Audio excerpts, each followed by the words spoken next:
Hello, everybody. How's it going? This is Darren. We are on Monday night again, looking at the Gospel of Mark. We are going to be looking at the beginning of chapter 7, maybe the first 15 verses. 16 somehow disappeared along the way, so we won't get that one.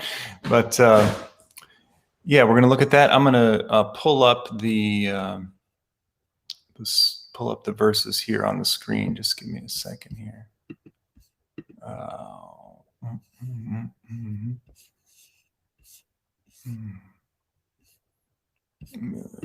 we go.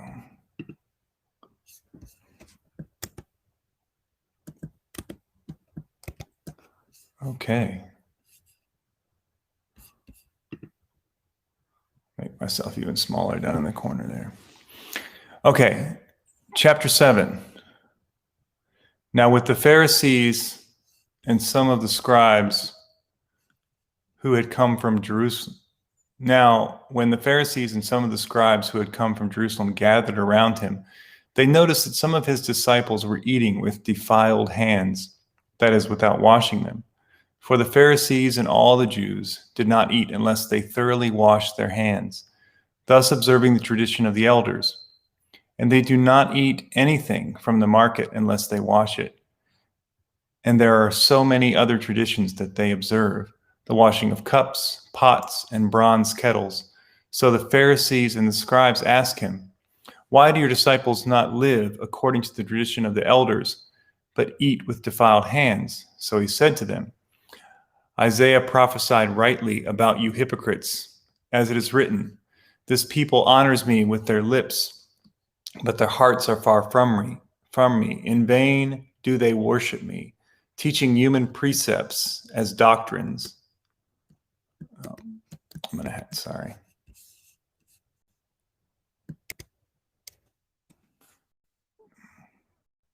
"You abandon the commandment of God and hold to human tradition. You abandon the commandment of God and hold to human tradition." Then he said to them, "You have a fine way of rejecting the commandment of God in order to keep your tradition. For Moses said, 'Honor your father and your mother,' and whoever speaks evil of father and mother must surely die. But you say that if anyone tells father or mother, 'Whatever support you might have had from me is korban,' that is, an offering to God, then you no longer permit doing anything for a father or mother, thus making void the word of God through your tradition that you have abandoned, that you have handed on, and you do many things like this." Then he called the crowd and said to them, "Listen to me, all of you, and understand. There is nothing outside a person that by going in can defile, but the things that come out are what defile." Okay. I realize too that, let's see if I can make this happen. I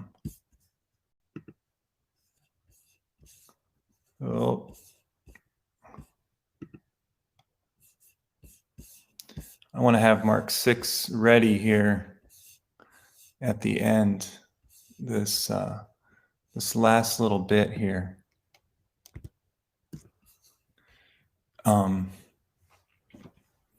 Well, a couple things that'll be interesting before we go is that, remember that in 6, we talked about last week the walking on water, and before that we had the feeding of the 5,000.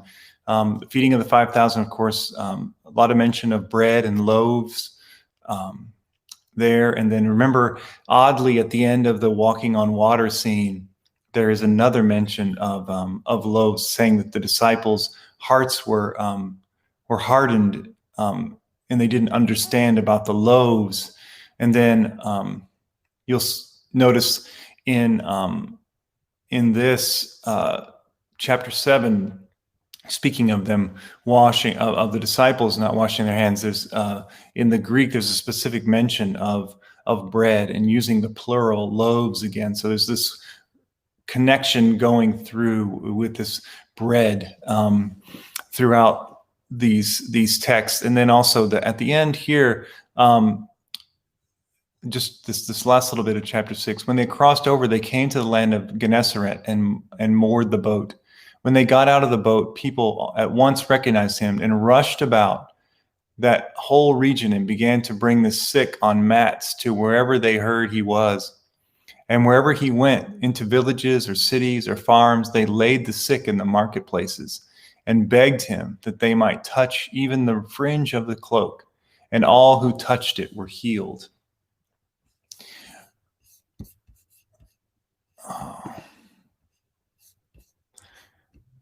So I wanted to get that last little bit in there, because one thing you'll notice is the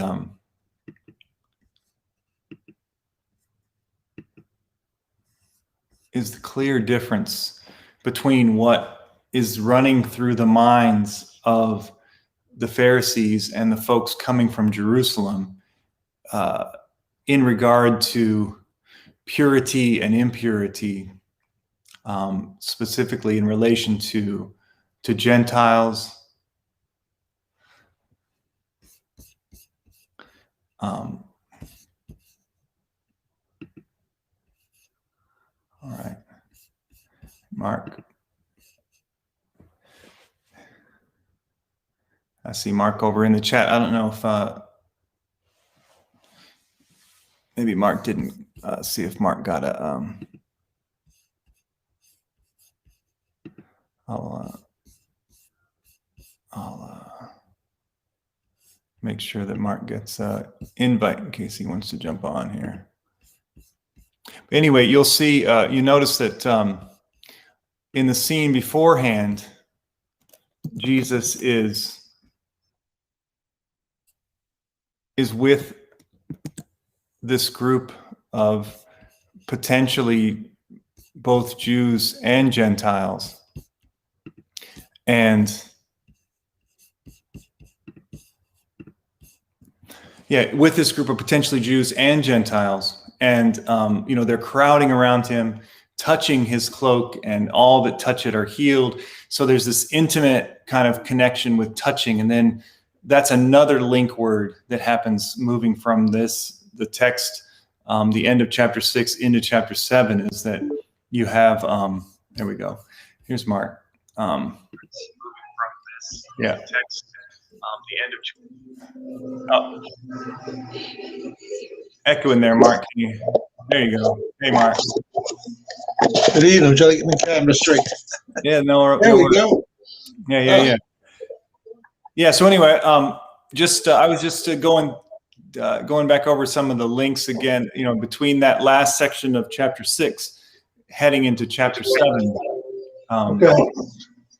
And one of them is this. One of them is just, it's overall, it's really just the clear difference between what causes anxiety and concern on the part of the Pharisees and the folks from Jerusalem, and what is going on with what Jesus is doing among the people. You have the crowding around, the touching of his cloak, the people being healed by touching him.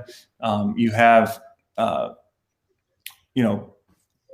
in the other scene, Jesus among all these people sharing a meal, all of this stuff. And then, as we move into 7, you see that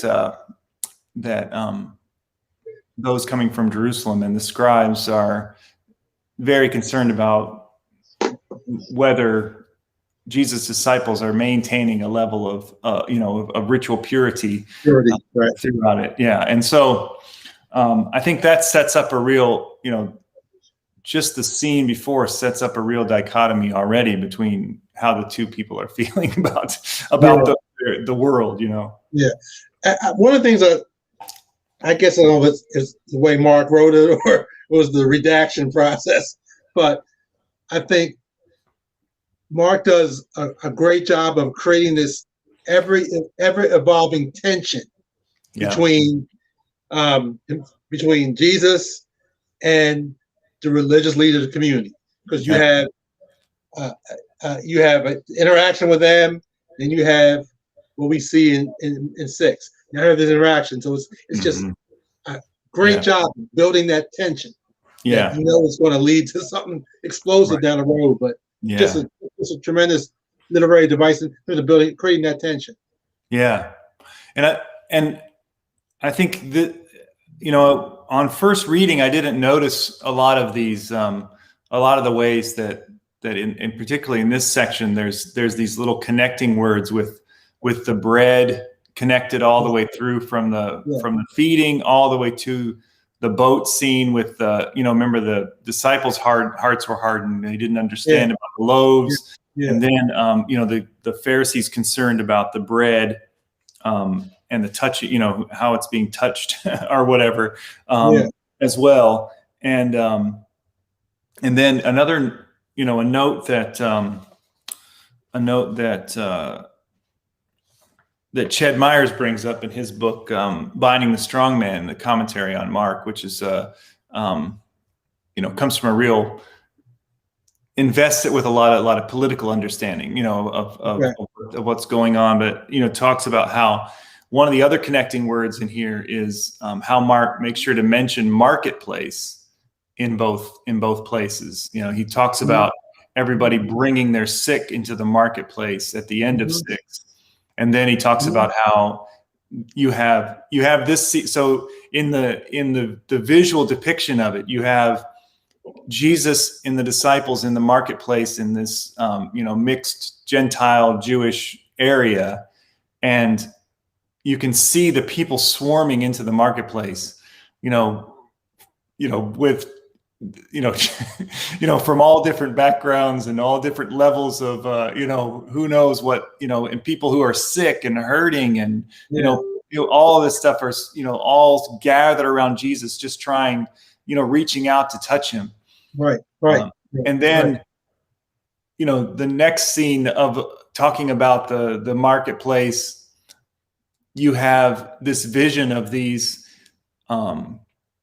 religious leaders, you know, carefully dodging their way through the marketplace, you know, turning their nose up at all of these different things around and people around, you know, to discern the, you know, the one place maybe they can buy their food, or the, you know, or to make sure that they don't touch anything, and what they get is, you know, completely pure. You know, it's just the two scenes, the two marketplace scenes that are painted are just so opposed to each other. You know, yeah, it is such a you know, a very good use of those scenes to put it in your head, the difference between, I mean, let's, you know, basically we could say the difference between like the Jesus movement and the, you know, whatever the Pharisee movement, you know,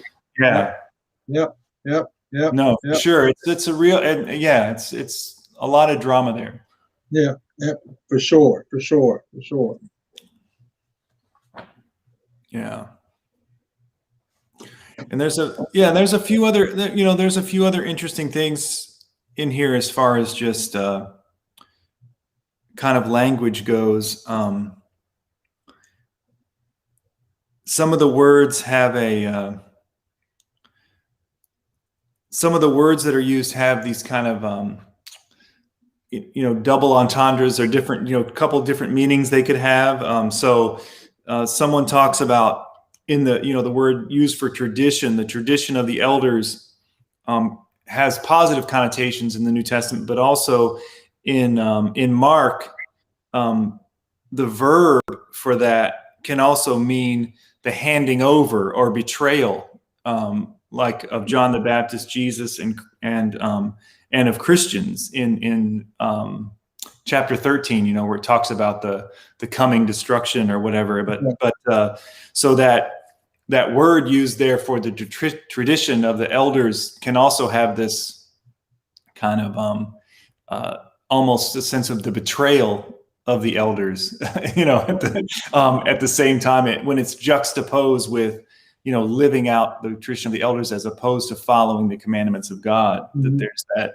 and so it's an interesting kind of, you never know like what I mean, how clever Jesus was. It seems like that, the way that Mark paints it, that there's a bite in the words that we're not sure whether people caught or not, but it's Yeah. there, Yeah. Yeah, for sure.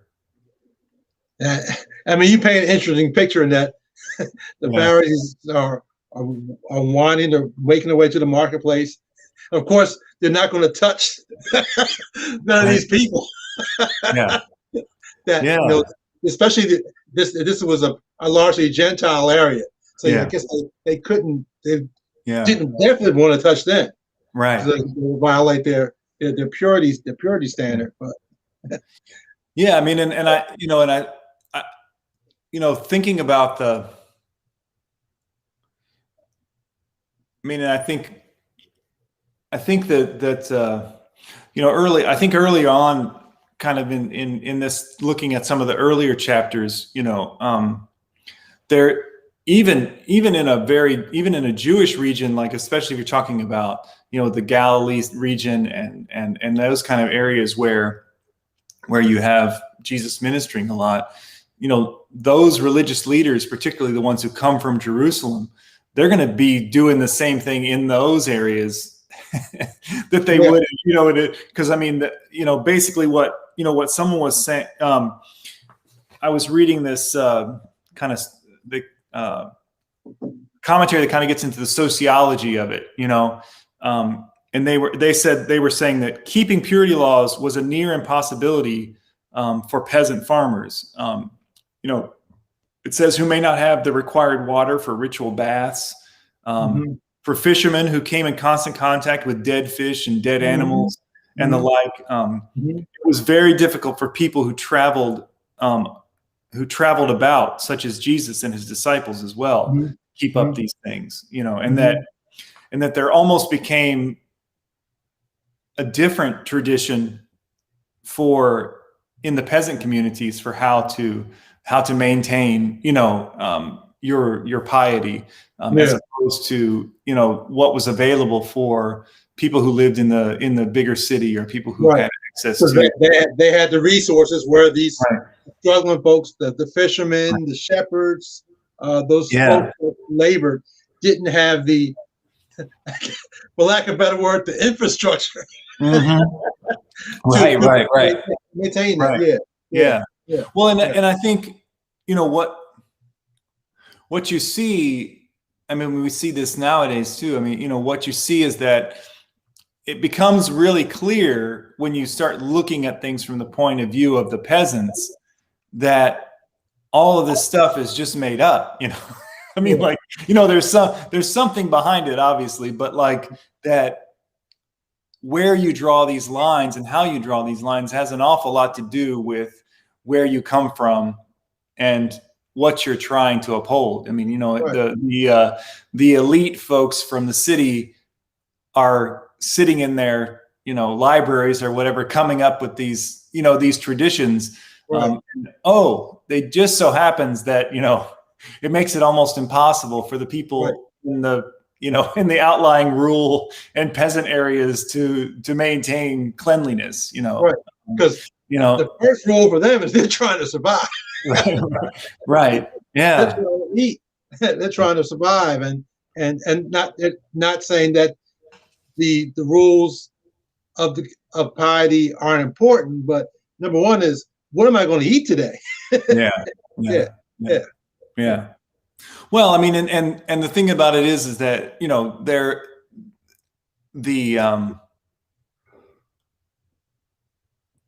obviously a lot of the original commandments were structured around survival and flourishing to some degree, and so it's when you manipulate those into a tradition that is more about excluding people from, and then also exploiting them because they can't, they can't maintain it themselves. So they have to come to you and pay you or grovel before you in order to be, in order to be clean or to be included. you Yeah. know. I mean, originally, when you go back, it was about it maintained certain health standards, Right. you know, which is about survival and which Hmm. is good. But like you said, now it's come to the point where okay, well, yeah, you don't have a tub. Well, here you give me $10 or whatever it is. Right. Hey, yeah, I get you straight. Yeah. Yeah. Yeah, Well, I yeah, mean, and I think our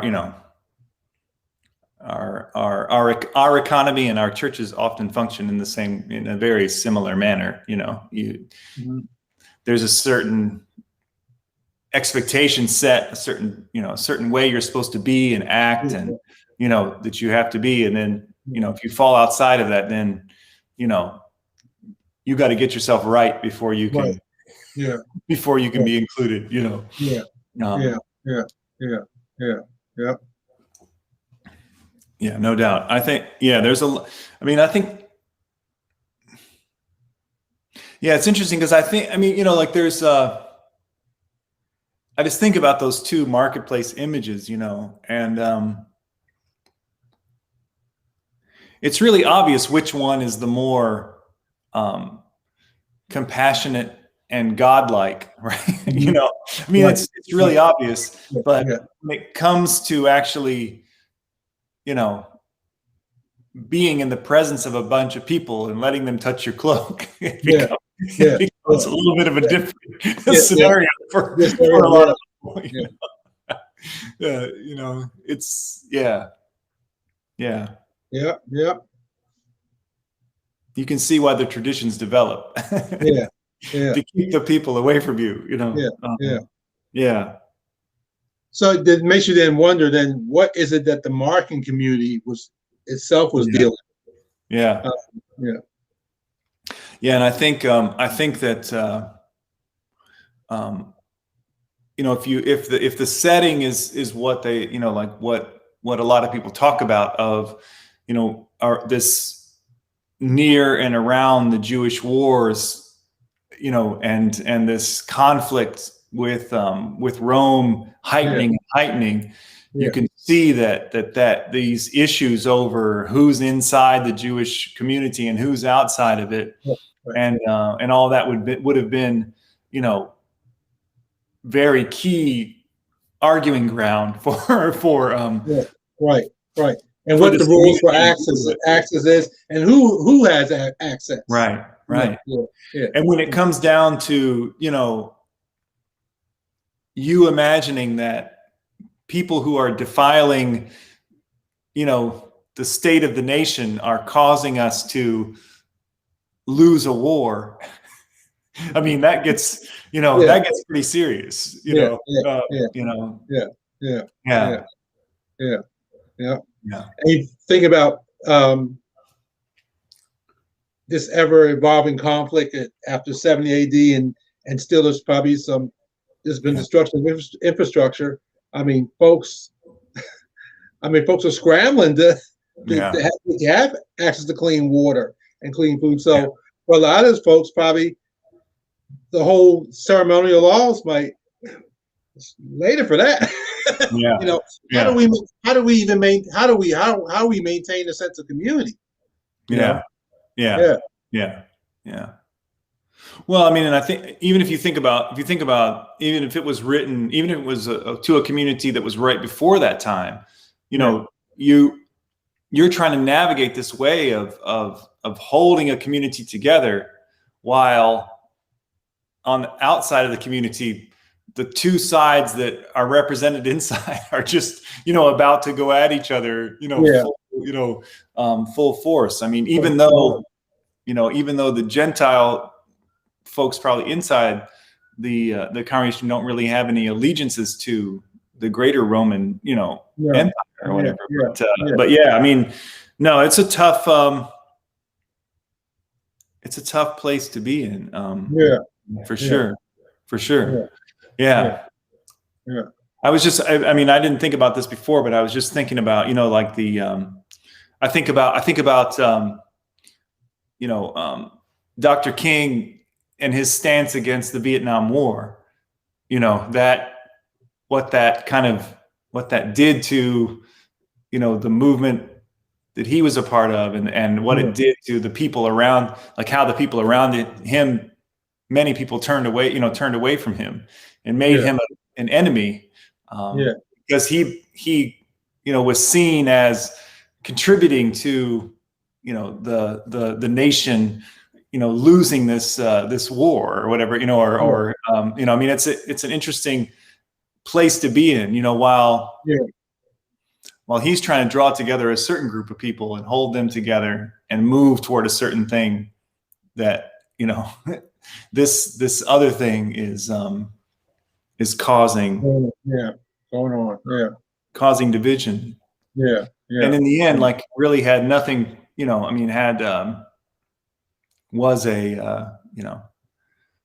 was clearly a kind of outgrowth of a certain tradition. And even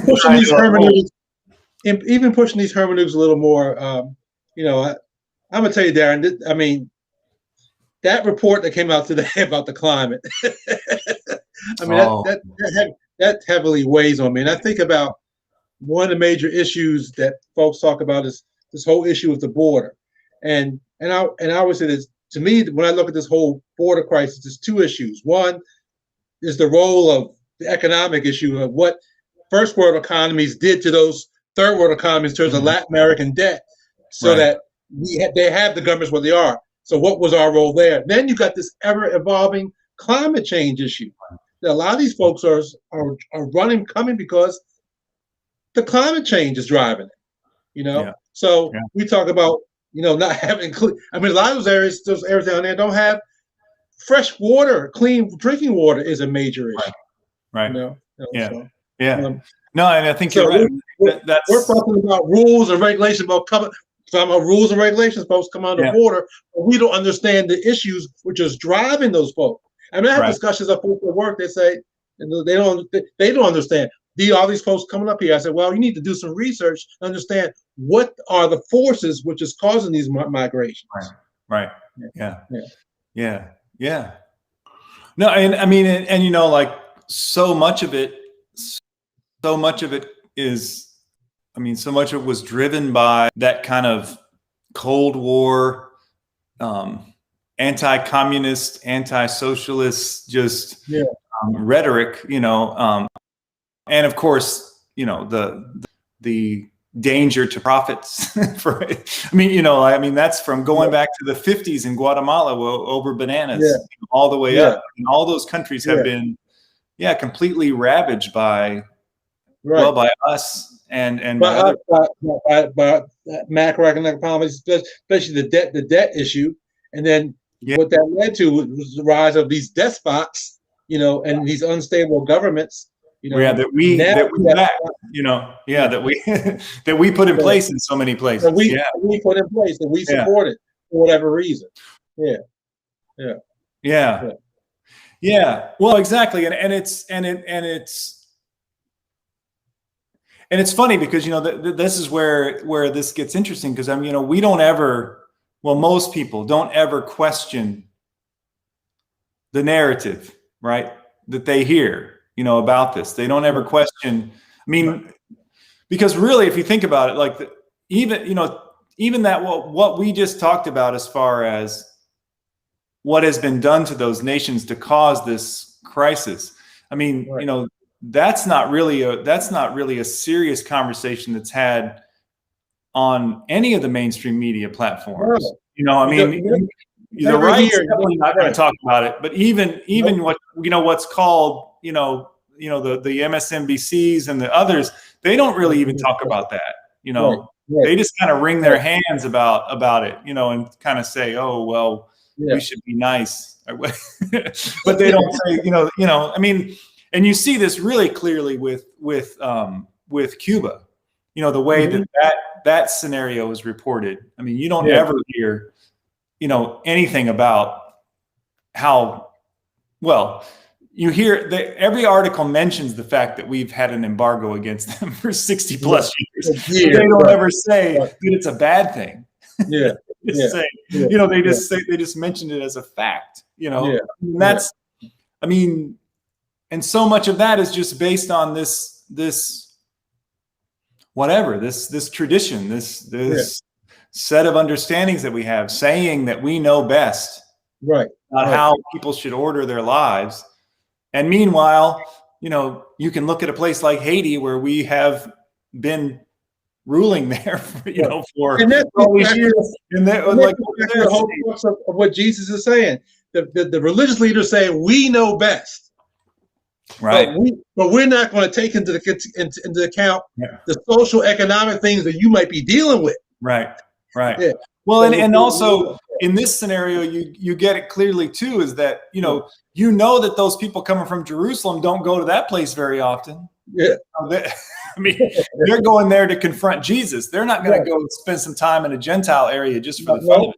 They don't give a damn. They don't know anything about the situation on the ground. Yeah. They come from where they come from, and they just assume that everyone should think the same way that they think. That's another thing that really upsets me about the way, like that whole Latin American kind of the way things are reported on, is that when you start looking at the people who write the articles, like a lot of time they don't have any background whatsoever. Yeah. But that's not just true of the immigration issue. It's a lot of issues that we just don't do the background work as to understanding why things are where they are. I mean, I'm always talking about all the time that folks need to understand. I would call it for short macro. You need to understand what's going on a macro basis. Right. You can't derive a solution. Do you understand what's happening on a macroeconomic basis to why things are what they are? Folks just don't want to. They just want to jump right in, but they don't want to do the research as to find out what's going on. Well, I think the one thing I will say,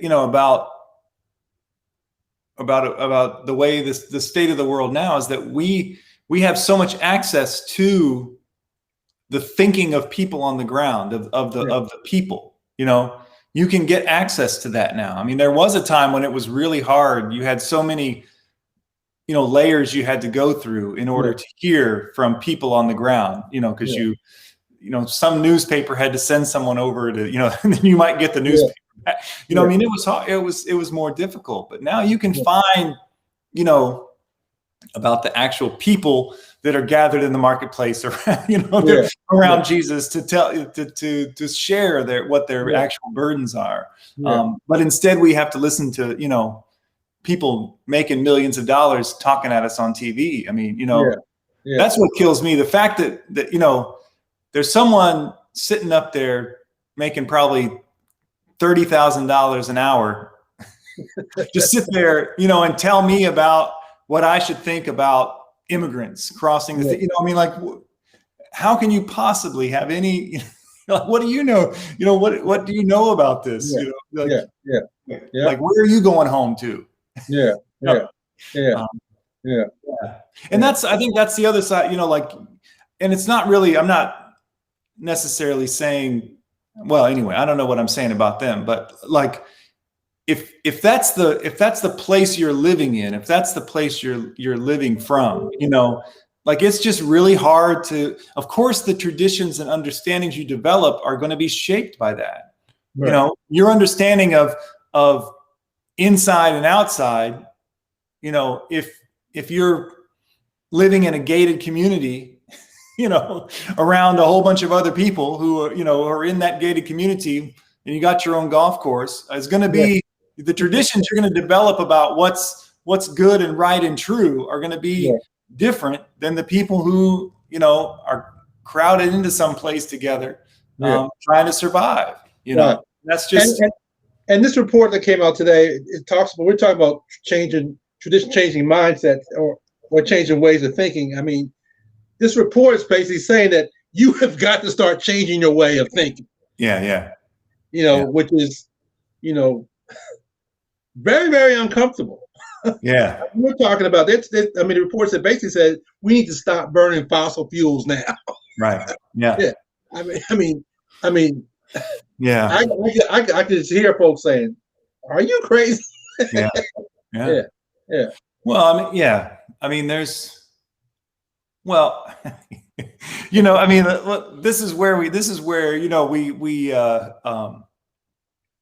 have to admit where the story ends with the people who challenge the tradition. Right? Yeah.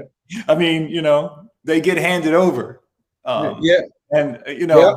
I mean, so, I mean, that's that's the hard part to recognize that there is an alternative. There is another way. There is something that God is speaking into the world that people can hear and respond to, and can follow after, that was exemplified in Jesus. But there's no guarantee that that's just going to, happen at the snap of a finger, Right. And there's risk involved. I mean, when Jesus goes to the marketplace, and I mean, some folks could have had some ill intentions and hurt him physically. There's risk involved, and I think that folks are uncomfortable. That folks don't want to take risks. Yeah, they don't want to. They want to expose themselves to harm or to being uncomfortable. Yeah, yeah. Well, and I mean, quite frankly, one of the key traditions of our elders is to put us in a position where we can think that we can avoid that, to a certain extent.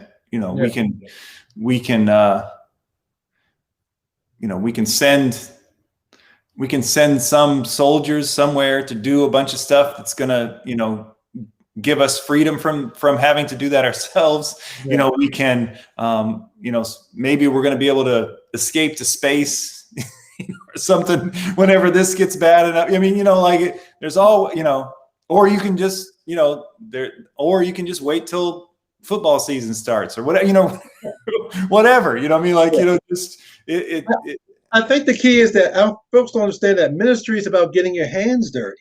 Yeah. And nobody wants to get, I mean, that's what we're talking about.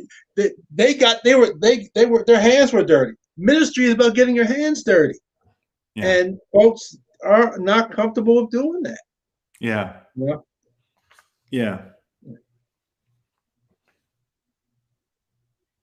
Yeah. No, I mean, I think, no, this is good. Yeah. No, and I think in general, I think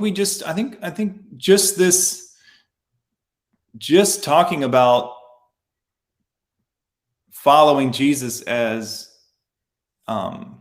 requiring us to challenge traditions, requiring us to challenge set patterns, that if we could get into a mindset that our expectation is, as followers of Jesus, that we are going to have to continually challenge traditions and the ways that people set things up,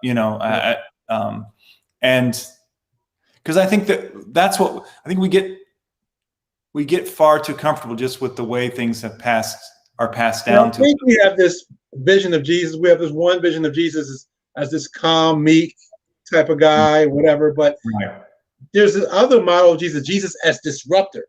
Mm-hmm. Yeah, right. that we're not comfortable with. Yeah, but Jesus disrupted, and he challenged systems, and he challenged ways of thought, and that's a part of discipleship. That he was trying to push them to, hey, that you got to get your hands dirty, and you're going to end up, you're going to be a disruptor. Right.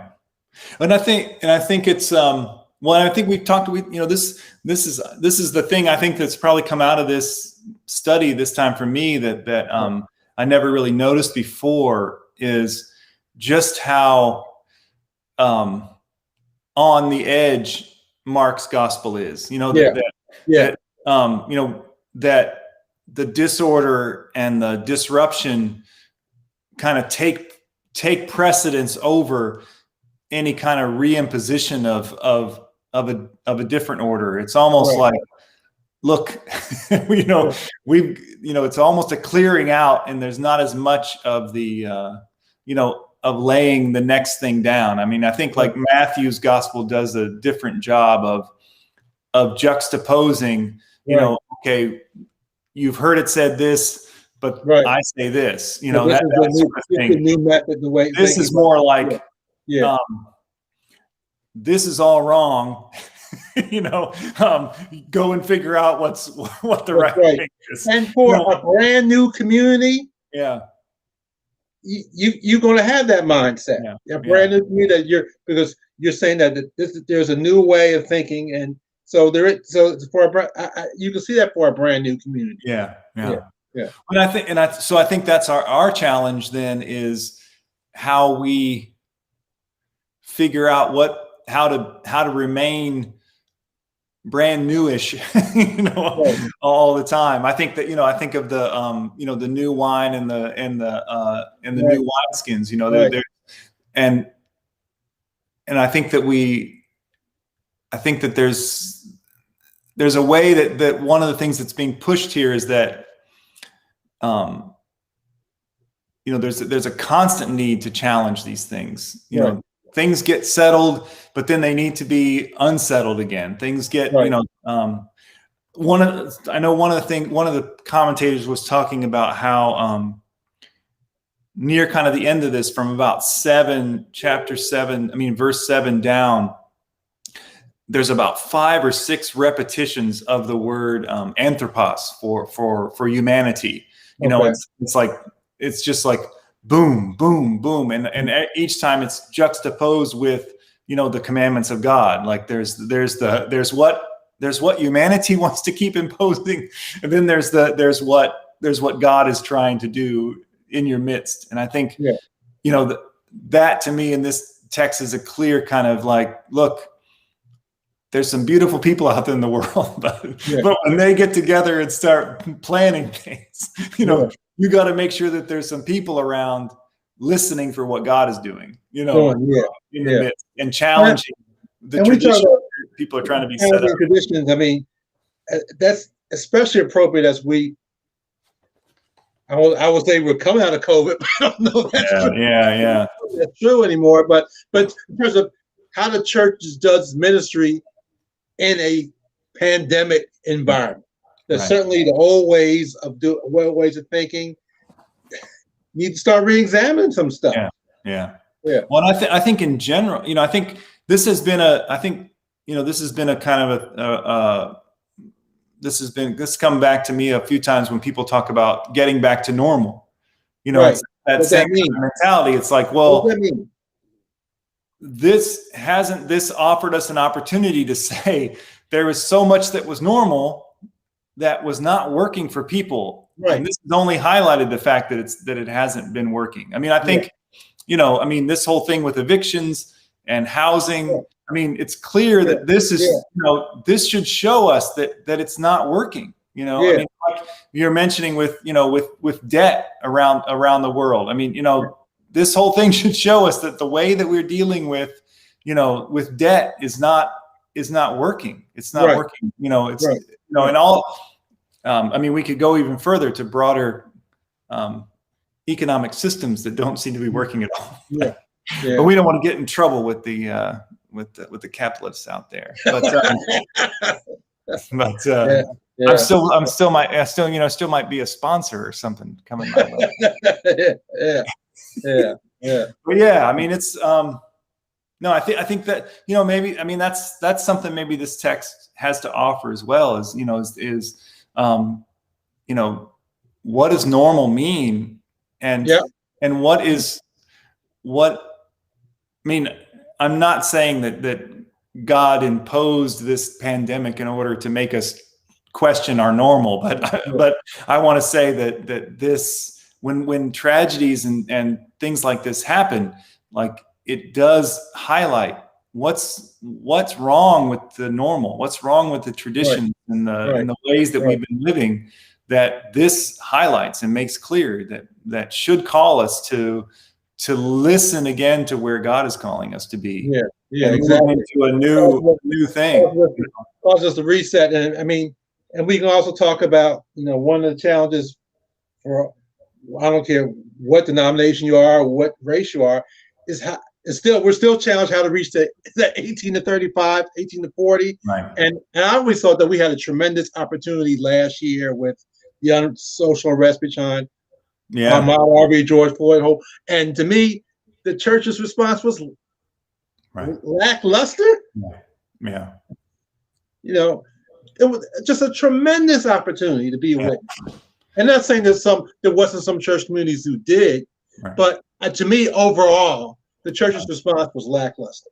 Yeah, I don't think that. I mean, again, I think that this text bringing up. I mean, I don't think that a lot of churches. There's not a lot of churches that really invest themselves in understanding what their role is in issues of justice and issues of,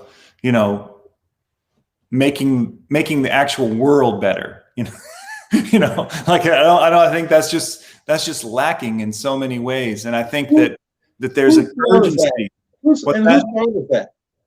Well, I mean, there's a whole line of argument that I find quite convincing from, in the American setting, saying that this is a product of slaveholder religion. That a key thing that needed to happen is that there needed to be a focus on piety, because if you started talking about liberation and wholeness, I mean, what are you going to do when you want to own slaves? Yeah. I mean, you can't, I mean, so you have to say that Jesus wasn't political. You have to say that Jesus wasn't concerned about those sort of things. Right. Jesus is concerned about, and that's one way that this text itself is. Well, the next part of this chapter is read, that Jesus is concerned about your heart and not your, and not these other things, I mean, that's, I think there's some validity to that, to that, the way that desire, that need on the part of not only those who, in the South who wanted to maintain that institution, but even throughout the whole nation early on, the willingness to see other people so clearly human beings as non-human, as commodities, the Bible a certain way, right? As commodities for economic system, right? Yeah, I mean, and that's very similar. I mean, like that's very similar to what's going on in this text. I mean, these people want, the people coming from Jerusalem want to see these people as either they have some use in what I'm trying to do, or they need to be clearly expelled. Yeah, out the way. And if necessary, killed. Yeah. I mean, let's be clear, right? About that. And I mean, I think we still deal with that mentality. I mean, look at the way that we talk about this, the unemployment checks and how workers won't go back to work. It's like, well, if you can't be of use to some small business person, then you have lost your humanity, basically. Yeah. You don't deserve any dignity at all. Actually, that whole economic argument wasn't even valid. Right.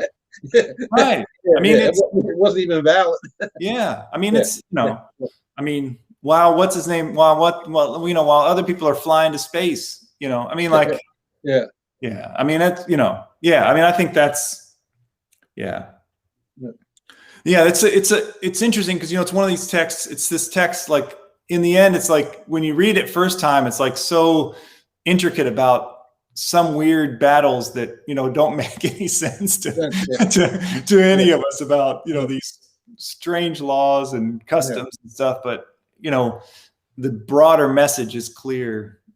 And there, as we're talking, that's why one of the reasons why I'm really enjoying this womanist theology class I'm taking, because it's another way of viewing stuff that we need, that injects some sense of, hey, maybe we need to think about things a different way.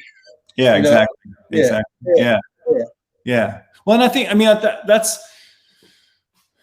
think that's what that's if anything, that's what this text tells us is that we have to be open to listen, Open to listening. Yep. you know, to other things, and we have to learn how to discern where God is speaking. You know, I don't know if you noticed that, you know, the in the text itself, like in some texts, verse 16 is missing, in some texts 15 and 16 are missing, but some people had to add it in there, you know, from 4, those who have ears, let them hear.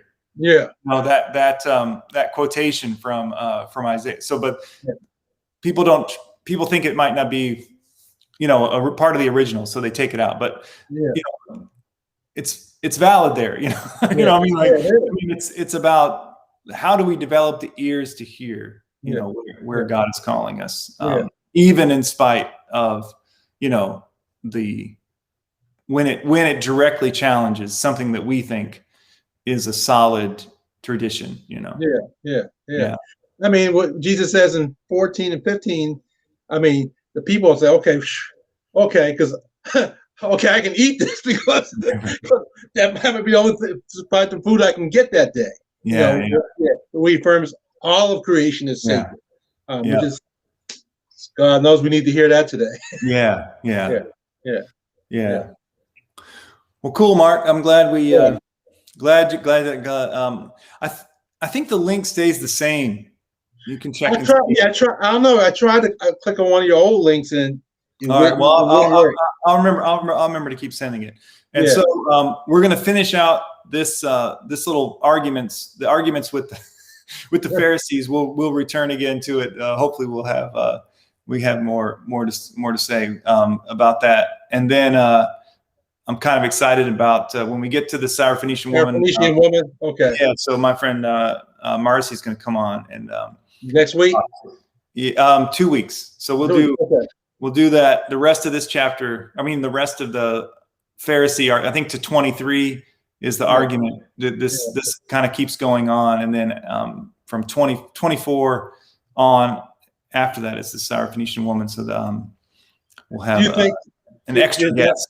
You think your church Presbyterians are going to take some type of stance in terms of this whole climate change issue, or I guess have they taken the stance before? Well, they have before. You know, it's just difficult because I mean, it's like the problem with denominations like that is that, you know, just because the denomination takes a stand doesn't mean necessarily that, you know, basically each church then decides whether they care, whether the denomination they buy in or not. Yeah. You know, I mean, it was kind of like, you know, when we said it was okay to ordain homosexuals or gay, lesbian, you know, whatever. I mean, you know, the denomination made the decision, and then of course people decided whether they were okay with it or whether they weren't okay with it. You know, I mean, it is, you know, it's important to make the statements and try to lead and direct, but you know, it's I'm telling you, man, this thing. I remember this is many years ago. My first position as a Christian ed director.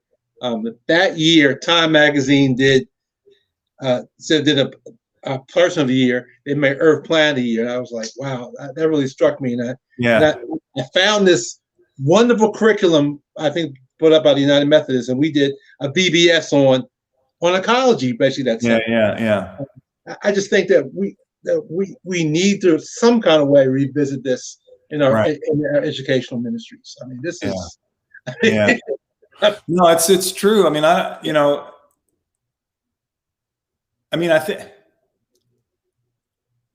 I think the hard part is that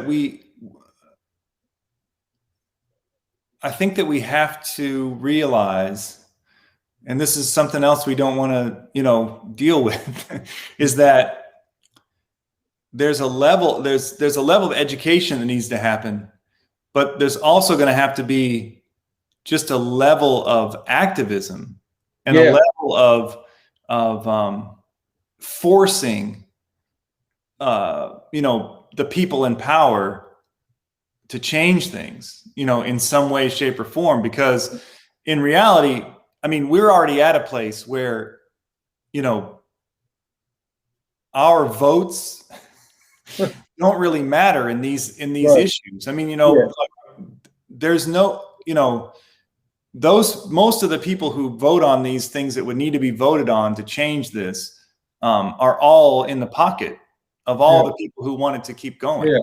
I mean, there's hardly anyone. I mean, you might get somebody saying something about electric cars because Elon Musk can make a lot of money off of it and give money back to you know what I mean?